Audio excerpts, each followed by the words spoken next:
मला वाटतं आज तुम्ही पाहू शकतात खडेगोले, विठ्ठलवाडी, नेहरू नगर, चिंचपाडा, आशेळे इथली तमाम जनता शिवसेना उभाटा याच्या मागे आहे. का मागे आहे तर अनेक वर्ष हे प्रभाग अत्यंत दुर्लक्षित राहिलेलं आहे. घाण पीत आहे, पाण्यासाठी वणवण भटकत आहे. गटार, नाले, रस्ते, वीज तार सगळ्याचीच वांदे झाले आहेत.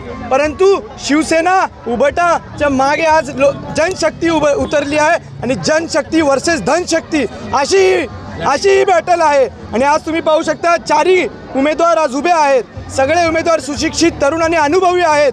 एक ॲडव्होकेट आहे, एक संचालिका आहे आणि एक माजी नगरसेविका आहे आणि मी एक युवा आहे. तर आम्ही सगळे चारही मिळून या पूर्ण परिसरांचा सर्वांगीण विकास करू, शाश्वत विकास करू. आणि जे काही प्रॉब्लेम्स आहे, भ्रष्टाचार असेल, पाण्याची समस्या असेल, विजेची समस्या असेल, गुन्हेगारी असेल, आज तुम्ही बघतात आम्ही हातात मशाल घेतली आहे आणि याच मशालीच्या धगधगत्या आगेने या सगळ्यांचा विनाश केल्याशिवाय शिवसेना उभाटा आणि प्रत्येक सामान्य जनता थांबणार नाही याची ग्वाही देतो. इतकंच बोलतो.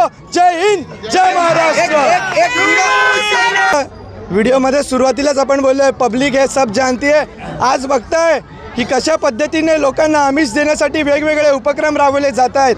कुपन वाटले जात आहेत, पैसे वाटले जात आहेत, पॅन्ट शर्ट वाटले जात आहेत, पण लोकांचे मतं असे विकत घेता येत नाही. कारण लोकांना जर तुम्ही सुविधा देणार नाही आणि नुसतेच विकत घ्यायला येणार तर लोक तुम्हाला नाकारणार. आणि या निवडणुकीमध्ये आपल्याला दिसेल की कशा पद्धतीने ज्यांनी लोकांना लुटलं त्यांना लोक लुटून आणि चांगल्या उमेदवाराला मतं देतील हे येत्या 16 तारखेला आपल्या रिझल्टमध्ये दिसेल. काही नाही आहे. मला फक्त सपोर्ट जर कोणाचा असेल तर विठ्ठलवाडी, आशेळे, चिंचपाडा आणि खडेगोलेच्या सामान्य जनतेचा आहे की नाही.